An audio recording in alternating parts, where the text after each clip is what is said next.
রাজ্যের পর এবার সঞ্জয়ের ফাঁসি চেয়ে কলকাতা হাইকোর্টের দ্বারস্থ হল সিবিআই। শুক্রবার এই আবেদন জানিয়ে বিচারপতি দেবাংশু বসাকে ডিভিশন বেঞ্চের দৃষ্টি আকর্ষণ করলো কেন্দ্রীয় তদন্তকারী সংস্থা। রাজ্যের তরফে করা মামলার সঙ্গে যুক্ত করে দেওয়া হলো সিবিআইয়ের এই মামলাটিকেও। সোমবার এই মামলার শুনানি হবে বিচারপতি দেবাংশু বসাকের ডিভিশন বেঞ্চে। রাজ্যের নয় বরং সিবিআইয়ের মামলা করার অধিকার আছে বলে জানান বিজেপি নেতা কৌস্তব বাগচি। দেখুন, এটা সঞ্জয়ের যারা আইনজীবী আছে তাদের যথেষ্ট প্রভিশন আছে অ্যাপিল করে সেই কথা বক্তব্যগুলো রাখার। ট্রায়াল কোর্টের জাজমেন্ট যখন এসছে, এবারে অ্যাপিল কোর্টেই কথাগুলো তারা বলবে। এগুলো বাইরে বলে তো খুব একটা লাভ নেই, কোর্টেই তাদেরকে বলতে হবে। আমরা একটা জিনিস স্পষ্টভাবে বলতে চাই, সেটা হচ্ছে এই গোটা ঘটনাটায় একটা জিনিস স্পষ্ট হওয়া দরকার। রাজ্য সরকার যে অ্যাপিলটা করেছে এটা সম্পূর্ণ প্লেয়িং টু দি গ্যালারি একটা স্টান্স।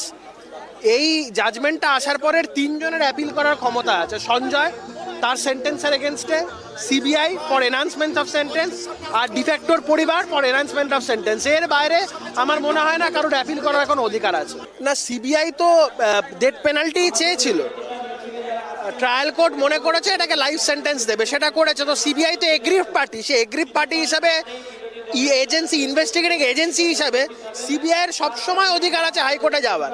তো সিবিআই এটা তো কোনো প্লেইং টু দি গ্যালারি করছে না রাজ্য সরকারের মতন। রাজ্য সরকার যেটা করছে সেটা প্লেইং টু দি গ্যালারি।